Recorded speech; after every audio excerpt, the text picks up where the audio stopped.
Pinag-aaralan ng 6 na bansang miyembro ng Gulf Cooperation Council o GCC ang pagpapatupad ng single visa system kung saan maaari nang makapasok ang mga residente nito sa mga karatig na bansang kabilang sa Gulf countries gamit lamang ang isang unified visa.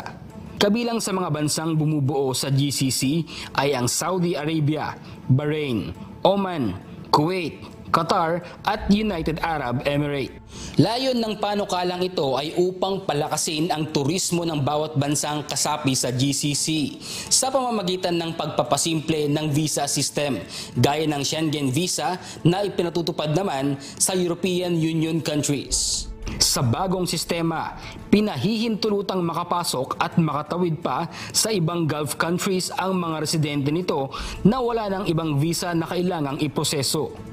Si Ernie, overseas Filipino worker sa UAE, mayroong aprobadong Schengen visa pabor sa panukalang unified visa sa Gulf countries.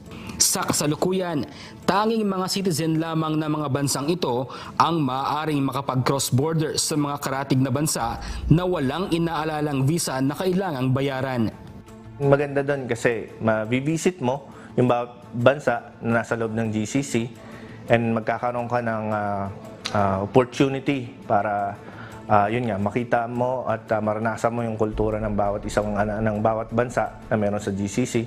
And sa mga taong naghahanap din ng better opportunity ng trabaho, magkakaroon tayo ng chance na mamili ng bansang papasukan natin. At kung saan tayo mag-fit, kung saan ang gusto nating environment, magkakaroon tayo ng chance mamili. Bradley Robuza, UNTV News and Rescue, United Arab Emirates. Diyos ang aming sandigan, serbisyo publiko ang aming pinahahalagahan.